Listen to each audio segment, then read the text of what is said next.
maybe you've had a neighbor or a family member stop by the house with zucchini. Everybody's trying to maybe get rid of zucchini because there's a bountiful supply of it, and we have a recipe for that right now. Joining me now is Anita Keys with a way to use the zucchini. And I was thinking that too, about how you need to lock your cars so you don't come out and find people stuffed with zucchini in your car. And I want to talk a little bit at first about zucchini.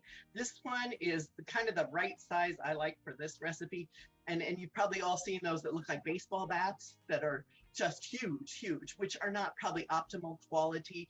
Those I would probably grate up and put in zucchini bread or something like that. If you're going to fry it or something, you want the smaller one, and even smaller ones are good. So my recipe today, and I got this from the Beef Council website, so people could Google that. There's all kinds of recipes for grilling and all sorts of things on there.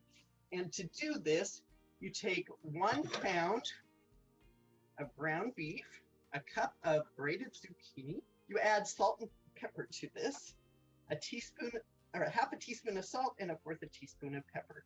Now, to me, this makes a pretty bland kind of a meatball. So I kind of spiced it up with the sauce. Now, I could tell you a little bit about this sauce. I just used half barbecue sauce and half jelly. So you get that all mixed up.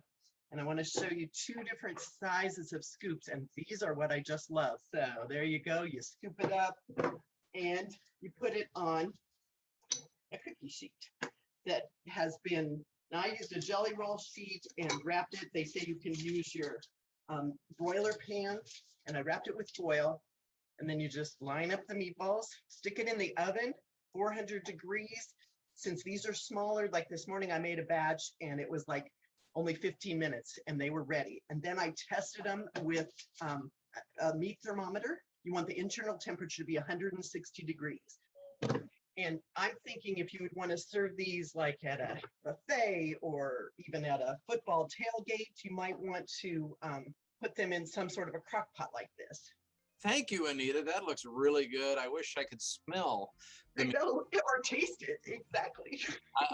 I'm sure they're awesome. So thank you very much, Anita, for sharing that with us today.